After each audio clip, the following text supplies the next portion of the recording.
Good morning, students. Today we are going to talk about plant cell and animal cell. Difference between in plant cell and animal cell. ठीक है, plant cell and animal cell के बीच में difference हम देखेंगे. ये बहुत ही इम्पॉर्टेंट क्वेश्चन है, एग्ज़ाम में आता ही है. इसको बहुत फोकस के साथ हम देखेंगे और plant cell and animal cell के क्या क्या कैरेक्टरिस्टिक्स होते हैं, उनमें आपस में क्या डिफरेंस है, वो भी इस वीडियो में कवर करेंगे. हमने सबसे पहले पार्ट्स ऑफ मेम्ब्रेन में स्टार्ट किया था सेल मेम्ब्रेन और सेल वॉल के साथ. तो उसमें आपको इतना तो माइंड में आ गया कि प्लांट सेल में आउटर मोस्ट कवरिंग क्या होती है, सेल वॉल होती है. और इसके अंदर क्या होता है, इसके अंदर होता है प्लाज्मा मेम्ब्रेन. ठीक है, एनिमल सेल में सेल वॉल एब्सेंट होती है, सिर्फ प्लाज्मा मेम्ब्रेन प्रेजेंट होती है और एनिमल सेल की आउटर कवरिंग होती है. तो यहाँ पर आपको फर्स्ट 2 पॉइंट्स क्लियर हो गए कि प्लांट सेल के अंदर क्या होता है, सेल वॉल प्रेजेंट होती है, एनिमल सेल के अंदर सेल वॉल एब्सेंट होती है. प्लांट सेल में सेल मेम्ब्रेन प्रेजेंट होती है, एनिमल सेल के अंदर सेल मेम्ब्रेन प्रेजेंट होती है. नाउ फिर हमने देखा mature plant cells have permanent and large central vacuole. Vacuole पढ़ रहे थे तब हमने देखा था प्लांट सेल में वैक्यूल प्रेजेंट होते हैं और प्लांट सेल के अंदर वैक्यूल्स क्या स्टोर करते हैं, तो वो सेल सैप को स्टोर करता है. तो प्लांट सेल के अंदर जो वैक्यूल्स होंगे वो लार्ज होंगे, डिस्टिंक्ट होंगे. माइक्रोस्कोप के अंदर जब आप प्लांट सेल को देखोगे ना तो आपको क्लियरली नज़र आएगा कि वैक्यूल्स कहाँ पर आ रहे हैं. तो क्या होते हैं, लार्ज भी होते हैं वो और परमानेंट भी होते हैं. क्यों? क्योंकि कभी जाते नहीं हैं. और डिस्टिंक्ट भी होते हैं. और वहीं अगर हम बात करें एनिमल सेल की, तो एनिमल सेल के अंदर क्या होते हैं, वैक्यूल्स छोटे होते हैं और टेम्पररी होते हैं. जब ज़रूरत होती है एनिमल सेल को वैक्यूल्स की तब वो बन जाते हैं और इसके बाद में देन वो डिस्ट्रॉय हो जाते हैं और साइज़ में स्मॉल होते हैं.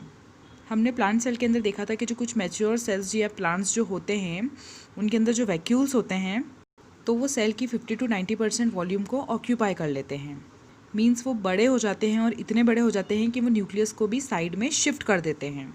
मीन्स एक तरीके से बोल सकते हो धक्का दे देते हैं और ये बताते हैं कि अब हम बड़े हो गए हैं तो हमको अब ज़्यादा जगह चाहिए सेल में. ठीक है, तो कैसे हुए, लार्ज हुए, डिस्टिंक्ट हुए और यहाँ पर स्मॉल एंड टेम्पररी है.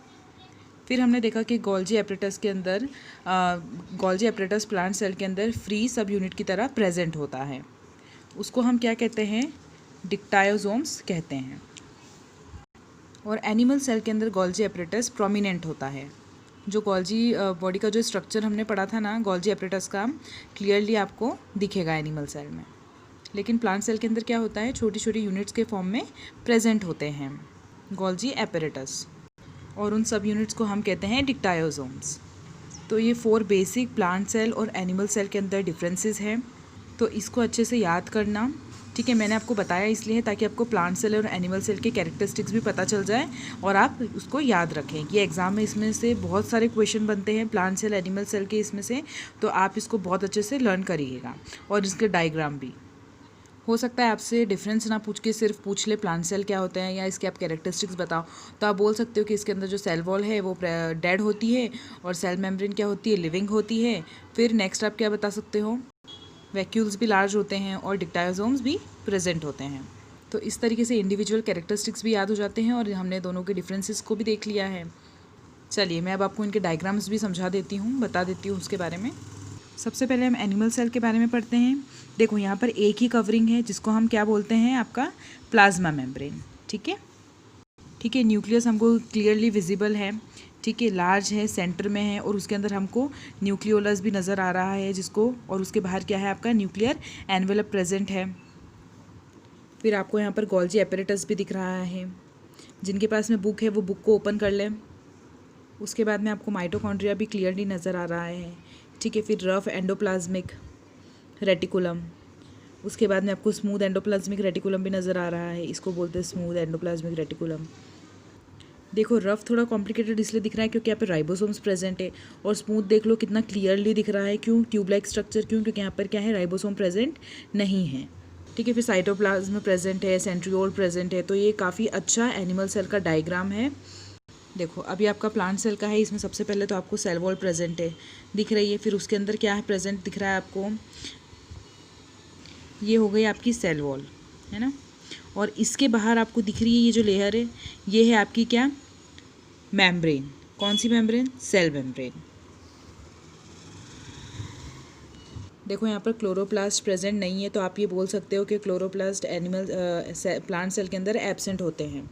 तो आप एक पॉइंट और ऐड कर सकते हो एनिमल सेल प्लांट सेल के डिफरेंस में, कि जो प्लास्टिड्स हैं वो प्लांट सेल के अंदर प्रेजेंट होते हैं और एनिमल सेल के अंदर प्लास्टिड्स एब्सेंट होते हैं। फिर नेक्स्ट हमने देखा कि गोल्जी एपरेटस भी प्रेजेंट है, लेकिन छोटी छोटी यूनिट्स में प्रेजेंट है। इसमें आपको साइटोप्लाज्म भी नज़र आ रहा है, माइटोकॉन्ड्रिया, राइबोसोम्स, ठीक है, क्लोरोप्लास्ट दिख रहा है, स्मूथ एंडोप्लाज्मिक रेटिकुलम है ना, और rough endoplasmic reticulum, lysosome, open to show thylakoid, nucleus नज़र आ रहा है आपको। ठीक है, तो हमने इस वीडियो के अंदर क्या क्या पढ़ा है? हमने सबसे पहले 5 डिफरेंसेस पढ़े हैं। जो लास्ट वाला है प्लास्टिड्स का, वो भी आपको नोट डाउन करना है। ठीक है, वैसे मैंने जो डिफरेंस दिया है आपको कॉपी में लिखने के लिए, उसमें सारे पॉइंट्स हैं। उसके बाद में हमने एनिमल सेल का प्लांट सेल का डिफरेंस डायग्राम देखा है, जिसके अंदर आपको दोनों डायग्राम की प्रैक्टिस करनी है और आपको इनके नेम्स भी पता होने चाहिए कि कौन सा कहाँ पे प्रेजेंट होता है। तो इसी के साथ आपका चैप्टर यहाँ पर अब कंप्लीट होता है।